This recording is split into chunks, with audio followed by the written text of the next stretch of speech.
नमस्कार साथियों, आदिशंकर एकेडमी के ऑनलाइन प्लेटफॉर्म पर आप सभी का एक बार फिर से बहुत बहुत स्वागत है। आज हमारी वर्ग 3 की जो सीरीज़ हमने क्वेश्चन स्टार्ट की थी प्रैक्टिस सेट की, उसकी तीसरी क्लास है। इसके पहले की 2 क्लासेस में हमने हिस्ट्री और ज्योग्राफी से रिलेटेड बहुत सारे क्वेश्चंस को देखा था, डिस्कस किया था, उस पर चर्चा की थी, उसमें और भी जितने फैक्ट्स निकाले जा सकते हैं उस पर हमने बात की थी। आई होप आपके पास वो सारी चीज़ें आ गई हों और आपने उसे नोट कर लिया हो, क्योंकि बहुत इंपॉर्टेंट कुछ हमने उसमें टॉपिक्स कवर किए थे, क्वेश्चंस कवर किए थे। ऐसे ही आज भी आपके लिए ऐसे ही इम्पॉर्टेंट हिस्ट्री और ज्योग्राफी के क्वेश्चंस मिक्स करके मैं लेकर आई हूँ। आज की क्लास को हम बिना किसी देरी के शुरू करते हैं। तो आज की क्लास का दोस्तों पहला क्वेश्चन है, किस देश के साथ भारत की सबसे लंबी अंतरराष्ट्रीय सीमा लगी हुई है? बहुत महत्वपूर्ण क्वेश्चन है। हमारा जो भारत देश है, भारत देश कुल 9 पड़ोसी राज्यों के साथ अपनी सीमा साझा करता है, जिसमें से भारत के 2 पड़ोसी देशों के साथ, राज्यों नहीं, जिसमें से भारत के 2 पड़ोसी देश जो हैं वो आपके जलीय सीमा से लगे हुए हैं और बाकी जो 7 पड़ोसी देश हैं वो स्थलीय सीमा से लगे हुए हैं। तो उनके आपको पूरी चीज़ें याद रखनी है। इसमें हम अगर देखें, मैं आपको दिखाना चाहूँगी।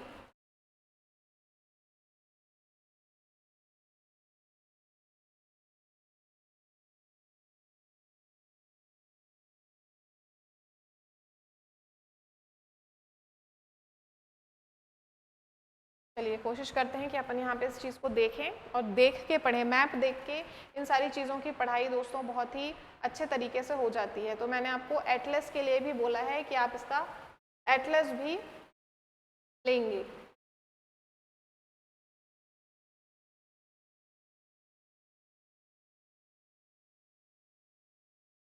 चलिए, अगर हम स्टेट वाला कोई मैप मिल जाए बहुत अच्छा हो जाएगा।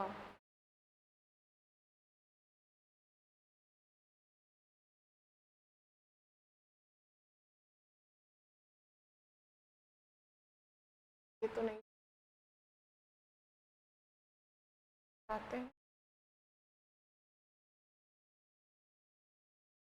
ले लेते हैं। चलिए, तो सबसे पहले देखते हैं हम। आई होप आपको ये मैप दिख रहा होगा। ये तो भारत के जो स्थलीय पड़ोसी देश हैं दोस्तों, है ना, उसमें अगर हम देखें, उनके नाम अगर हम देखें तो सबसे पहले यहाँ पे हम देखेंगे पाकिस्तान, यहाँ पे आ रहा है आपका अफगानिस्तान, यहाँ पे आ रहा है आपका चाइना, ये है नेपाल, ये है भूटान, ये है आपका यहाँ पे म्यांमार है, म्यांमार, फिर ये है आपका बांग्लादेश। तो टोटल 7 स्थलीय पड़ोसी देश हैं भारत के।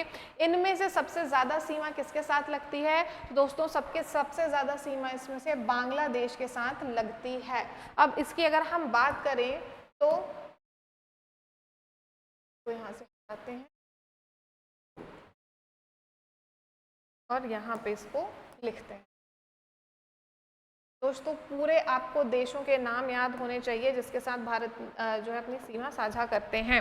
इसके लिए एक ट्रिक बताई जाती है जिसका नाम क्या है?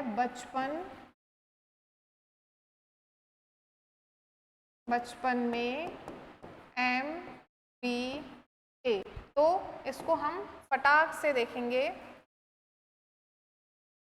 से बांग्लादेश जिसके साथ भारत की सबसे ज़्यादा सीमा लगती है, जो कि इसका हमारा आंसर है कि सबसे लंबी अंतर्राष्ट्रीय सीमा किसके साथ लगती है? तो बांग्लादेश के साथ कितनी लगती है? 4096 किलोमीटर। इसके बाद आता है आपका चीन, से चीन के साथ लगती है आपकी 3488 किलोमीटर सीमा।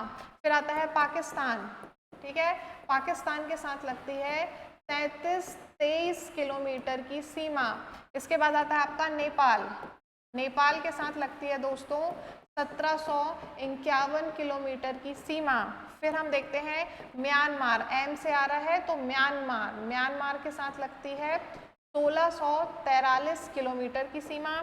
भूटान, बी से याद रखिए, बा से बांग्लादेश है, बी से भूटान है, भूटान से लगती है 699 किलोमीटर की और सबसे कम सीमा जो है वो अफगानिस्तान के साथ लगती है, जो लगती है आपकी मात्र 106 किलोमीटर की।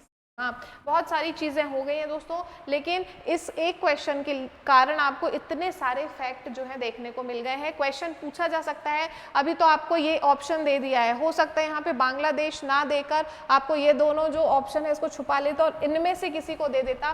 तो आपको पता होना चाहिए कि भाई बांग्लादेश के बाद किससे सबसे ज़्यादा सीमा किसके साथ लगती है, चीन के बाद सबसे ज़्यादा किसके साथ लगती है। तो ये सीक्वेंस दोस्तों आपको याद होना बहुत ज़रूरी है। तो इसलिए अगर आपको ये याद नहीं हो सकता लेंथ, तो कम से कम ये सीक्वेंस को आप याद करेंगे कि अंतर्राष्ट्रीय सीमा बढ़ते से घटते क्रम में किसके साथ भारत की लगती है सबसे ज़्यादा। ठीक है, तो आप कम से कम इसका और इसको नीचे वाले को, अफगानिस्तान वाले को के किलोमीटर्स लंबाई जो है वो याद कर लीजिए। ठीक है, तो ये हमने यहाँ पे पूरी चीज़ें देख ली हैं। नेक्स्ट क्वेश्चन में हम आते हैं।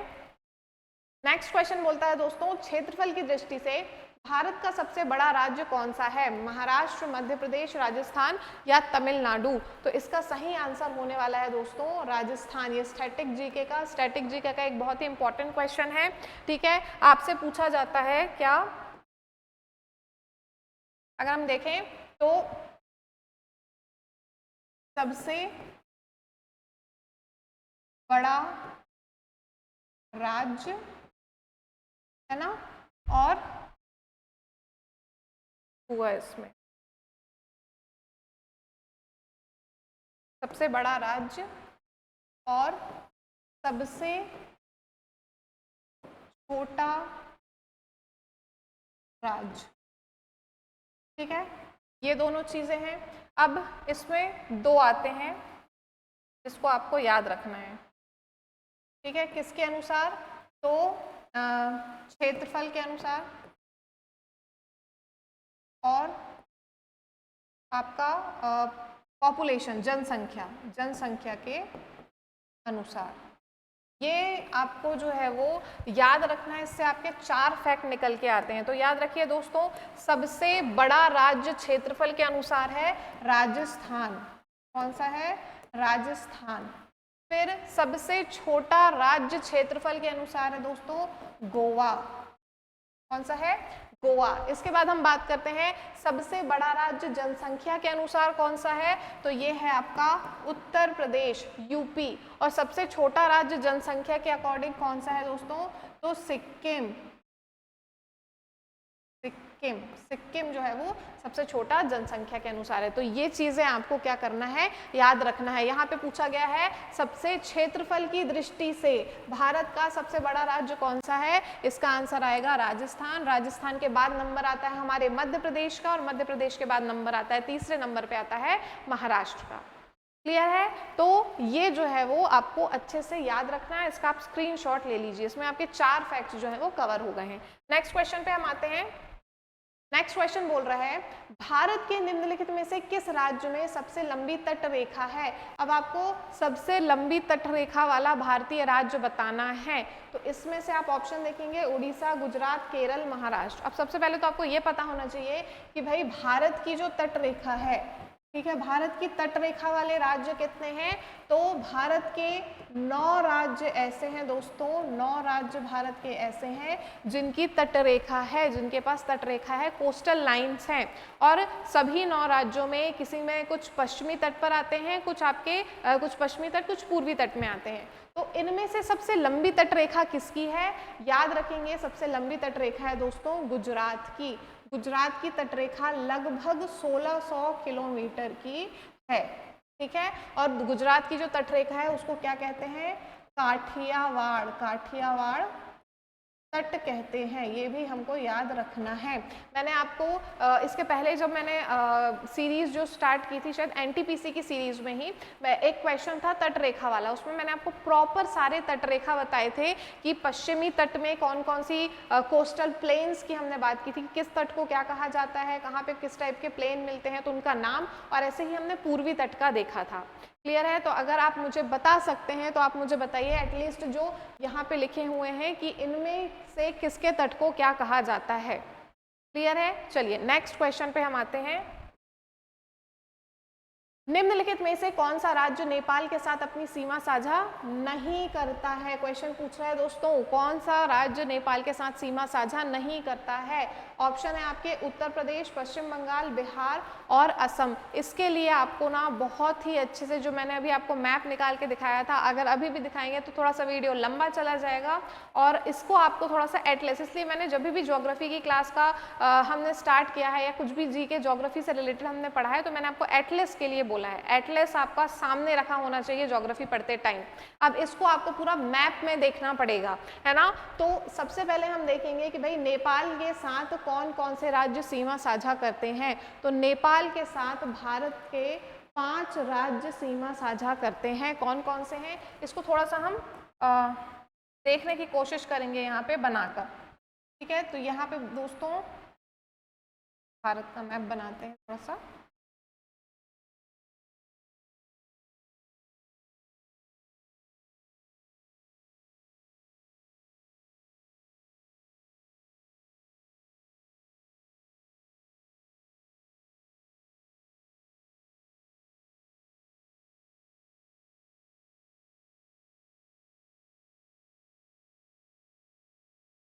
थोड़ा सा ये अजीब बन, और फिर से ट्राई करते हैं फटाक से।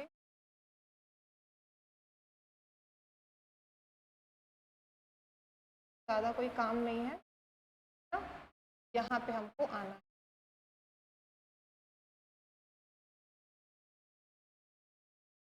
ठीक है दोस्तों, तो यहाँ देखिए जो नेपाल है, अब इसको बहुत अच्छे से समझना, ठीक है। ये है आपका नेपाल वाला एरिया, ये जो ये है यहाँ पे है आपका नेपाल, ठीक है। ये क्या है आपका नेपाल है। तो नेपाल के साथ अब कौन कौन से भारत के राज्य सीमा साझा करते हैं, तो अगर आप देखेंगे तो यहाँ पे जो है ये वाला पार्ट, यहाँ पे है आपका उत्तराखंड, क्या है उत्तराखंड, यूके लिख देती हूँ। यहाँ नीचे आपका आता है दोस्तों उत्तर प्रदेश, इसको मैं यूपी लिख देती हूँ। ये वाला जो पार्ट आता है आपका वो आता है बिहार, इसको मैं बिहार को बी लिख देती हूँ।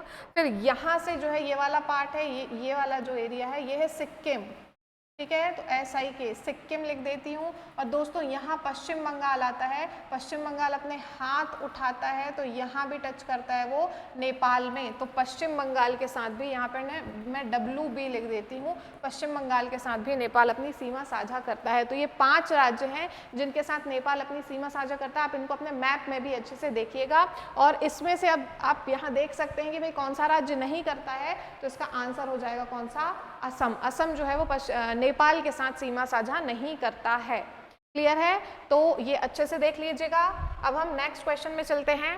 नेक्स्ट क्वेश्चन बोल रहा है हमारा, रेड क्लिफ रेखा निम्नलिखित में से किसके साथ भारत की सीमा का सीमांकन करती है? पाकिस्तान, भूटान, चीन या नेपाल? तो दोस्तों इसका आंसर, ये तो बहुत इजी क्वेश्चन है, इसका आंसर क्या होगा, पाकिस्तान, ठीक है। तो आपको अंतरराष्ट्रीय सीमा और उनके देशों के नाम, संबंधित देशों के नाम आपको याद होना चाहिए कि किन देशों के बीच में कौन सी अंतरराष्ट्रीय सीमा रेखा है। हम अपने भारत की बात करते हैं तो हमको 4 प्रमुख याद करना है, एक चीन, 2 चीन के साथ और 2 पाकिस्तान के साथ।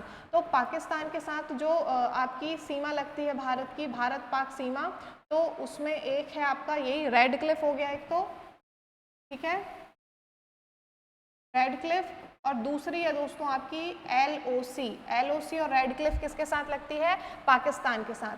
चीन के साथ हम बात करते हैं तो चीन के साथ भी ऐसे ही 2 है, एक है आपकी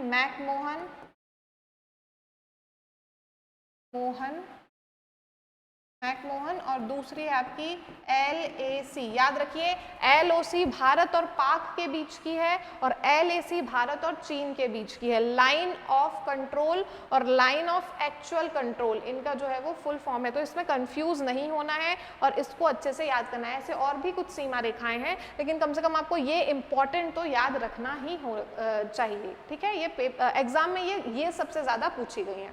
तो रेड क्लिफ LOC पाकिस्तान और मैकमोहन LAC चीन के साथ भारत की क्या है, सीमा रेखा है। नेक्स्ट पॉइंट पे हम आते हैं, नेक्स्ट क्वेश्चन पे, भारत का सुदूर पूर्वी बिंदु है। अब इसका ऑप्शन देखेंगे,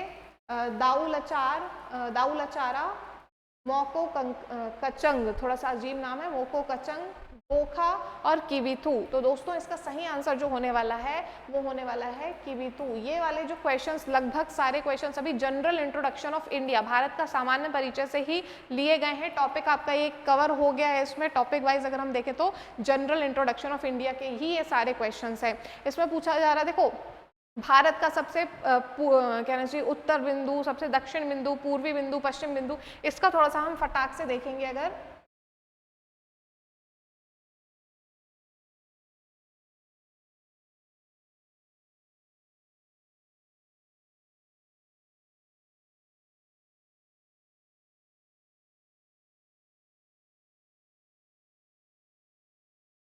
तो अगर हम देखते हैं और थोड़ा सा यहाँ,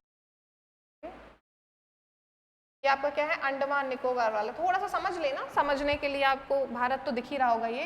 तो सबसे उत्तरतम बिंदु कौन सा है, सबसे इसका पूर्वतम बिंदु कौन सा है, सबसे इसका पश्चिमतम बिंदु कौन सा है, सबसे दक्षिणतम, दक्षिणतम में दो आएंगे, एक तो मेनलैंड वाला, मुख्य भूमि वाला, और एक आपका द्वीप वाला, है ना। तो अगर हम बात करते हैं तो इसका हम सबसे उत्तरतम बिंदु देखेंगे तो ये है आपका इंदिरा कॉल। क्या है, इंदिरा कॉल, इंदिरा कॉल। ये कहाँ पे है दोस्तों, तो ये आपका लद्दाख में है, लद्दाख में है इंदिरा कॉल। सबसे पश्चिमतम बिंदु देखेंगे तो ये है दोस्तों आपका गौर माता, गौर मोता बोलते हैं, गोहर माता बोलते हैं, गौर माता बोलते हैं, अलग अलग नाम से इसको जाना जाता है। ये कहाँ पे है, तो ये आपका गुजरात में है। फिर हम देखते हैं सबसे दक्षिणतम बिंदु, तो मुख्य भूमि का सबसे दक्षिणतम बिंदु है दोस्तों कौन सा, कन्याकुमारी, कन्याकुमारी। ये कहाँ पे है, तो ये तमिलनाडु में है दोस्तों, तमिलनाडु। और इसका जो मेन भूमि है उसको केप कैमोरिन भी बोलते हैं ना, क्या बोलते हैं यहाँ पे, केप कैमोरिन। इसके बाद हम आते हैं दक्षिणतम बिंदु। अगर हम द्वीप का देखेंगे भाई, भारत का, पूरे भारत का दक्षिणतम बिंदु द्वीप में, तो वो होगा आपका इंदिरा पॉइंट। कौन सा होगा, इंदिरा पॉइंट, इसको भी याद रखेंगे। ये कहाँ पे है, तो ये अंडमान एंड निकोबार आइलैंड में है, और उसमें भी ये ग्रेट अंडमान में जो है वो है, सॉरी ग्रेट निकोबार में जो है इंदिरा पॉइंट है। इसके बाद अब हम जो हमारा क्वेश्चन पूछा गया है कि भैया भारत का सुदूर पूर्वी बिंदु, तो ये है दोस्तों किबिथु, किबिथु, या इसी को बोला जाता है वलांगू। क्या बोला जाता है, वलांगू। किसी किसी बुक में वलांगू भी दिया रहता है। तो किबिथु वलांगू ये कहाँ पे है, तो ये है आपका अरुणाचल प्रदेश में, अरुणाचल प्रदेश में किबिथु या वलांगू। तो ये कुछ पॉइंट्स हैं आपके भारत के उत्तर, दक्षिण, पश्चिम, पूर्व। तो ये आपको याद रखना है। दक्षिण में ये दो पॉइंट्स हमने याद रखे हैं, क्लियर है। चलिए इसको आपने देख लिया होगा, स्क्रीनशॉट ले लिया होगा। तो अब हम आगे बढ़ते हैं। नेक्स्ट क्वेश्चन है दोस्तों, अब यहाँ से हिस्ट्री का पोर्शन शुरू हो रहा है। सिकंदर ने हाइडेस्ट पीच के युद्ध में किसको हराया था, तो एक बहुत ही इंपॉर्टेंट युद्ध है, ठीक है। सिकंदर और किसके बीच में हुआ था, तो इसका सही आंसर है दोस्तों पोरस, पोरस और सिकंदर के बीच में हुआ था। हाइडेस्ट पीच का युद्ध कब हुआ था, तो ये हुआ था दोस्तों लगभग 326 BC ईसा पूर्व में, 326 ईसा पूर्व में हुआ था। कहाँ पे हुआ था, तो याद रखेंगे झेलम नदी के तट पर, झेलम नदी, झेलम का युद्ध भी इसको बोला जाता है, झेलम नदी के तट पर हुआ था। झेलम नदी जो है दोस्तों कहाँ की प्रमुख नदी है, तो जम्मू कश्मीर की है ना, अपने भारत में। और हम देखें तो इसका पुराना नाम क्या है झेलम का, तो झेलम का प्राचीन नाम है वितस्ता, वितस्ता, इसको याद रखेंगे। तो ये कुछ हमने देख लिया है। इसका सही आंसर क्या है, पोरस। सिकंदर और पोरस के बीच में हाइडेस्ट पीच का युद्ध हुआ था 326 ईसा पूर्व में। सिकंदर जो है अपनी दिग्विजय के लिए निकला था, विश्व विजय के लिए निकला था, और साथ में उसके सामने जो भी राजा महाराजा आ रहे थे या तो समर्पण कर दे रहे थे पहले ही डर के, या भाग जाते थे।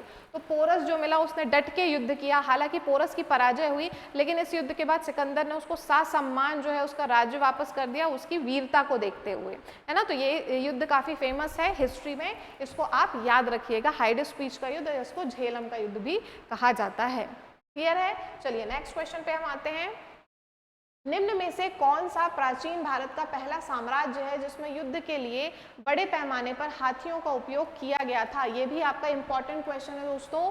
हाथी, हाथी किस साम्राज्य की विशेषता रही है भाई? तो सबसे पहले जो है वो मगध साम्राज्य ने क्या किया था, हाथियों को यूज करना युद्ध में। ये मगध साम्राज्य की एक बहुत बड़ी ताकत थी। मगध साम्राज्य प्राचीन भारत में अगर हम देखा जाए तो बहुत ही मजबूत, सशक्त और इम्पॉर्टेंट, बहुत ही महत्वपूर्ण साम्राज्य था दोस्तों। लगातार इसने कई वर्षों तक जो है मगध साम्राज्य से शासन किया गया है और इसका एक बहुत सारे कारण थे कि ये क्यों इतना मजबूत था, इसके मतलब क्यों इतना लंबा यहाँ से शासनकाल किया गया। लेकिन जो सबसे उनमें से एक इम्पॉर्टेंट कारण है हाथियों का प्रयोग किया जाना, युद्ध में हाथियों का प्रयोग किया जाना इसकी एक बहुत ही महत्वपूर्ण शक्ति थी मगध साम्राज्य की। तो इसका आंसर क्या होगा दोस्तों, मगध साम्राज्य। क्लियर है? आगे बढ़ते हैं हम, नेक्स्ट क्वेश्चन देखेंगे। धौलावीरा किस राज्य में स्थित है? तो ये आपका क्या है भाई, सिंधु सभ्यता का स्थल है। हड़प्पा सभ्यता का या सिंधु सभ्यता का स्थल है। तो ये किससे संबंधित है, सिंधु घाटी सभ्यता, घाटी सभ्यता से संबंधित स्थल है धौलावीरा। ये आपको बताना है कि ये किस राज्य में है। तो इसका सही आंसर क्या होगा, धौलावीरा कहाँ है दोस्तों, गुजरात में है। ये याद रखना है। धौलावीरा से किन किन चीज़ों को प्राप्त किया गया था, किसने इसको खोजा है, कब खोजा है, ऐसे करके बहुत सारे डेटा और कुछ ऐसे ही इंपॉर्टेंट जो इसके डेटा मतलब हड़प्पा सभ्यता स्थल है वो आपको याद रखना है। जैसे कि एक तो आपका धौलावीरा हो गया, एक है आपका लोथल, ठीक है, एक है आपका कालीबंगा,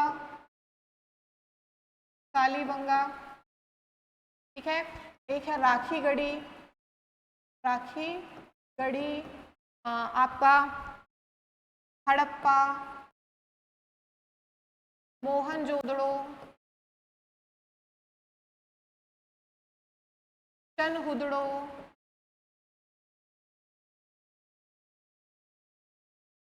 कोट दीजी, ऐसे करके और भी दोस्तों कुछ ऐसे इंपॉर्टेंट हड़प्पा स्थल है, रंगपुर।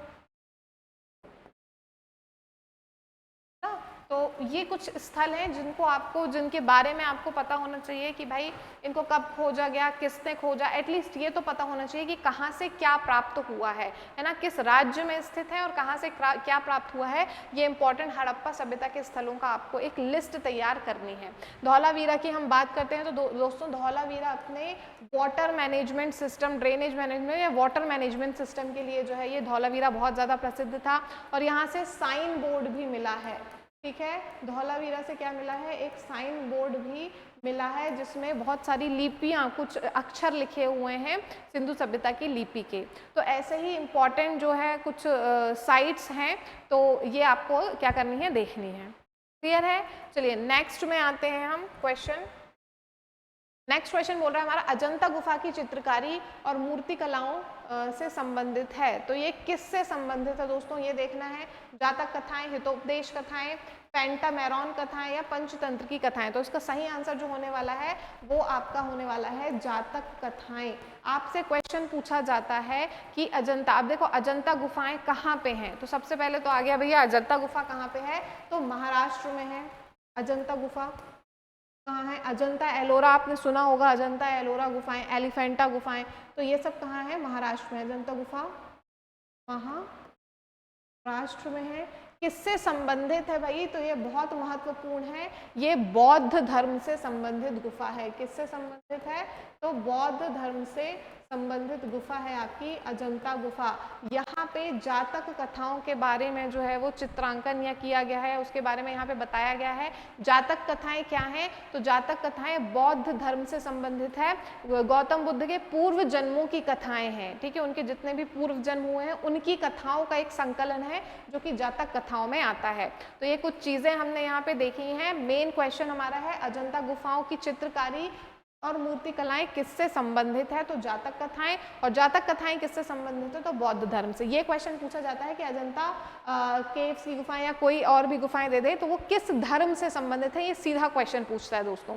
तो आपको बताना है कि जो अजंता गुफाएं हैं वो बौद्ध धर्म से संबंधित है और कहाँ है, तो महाराष्ट्र में।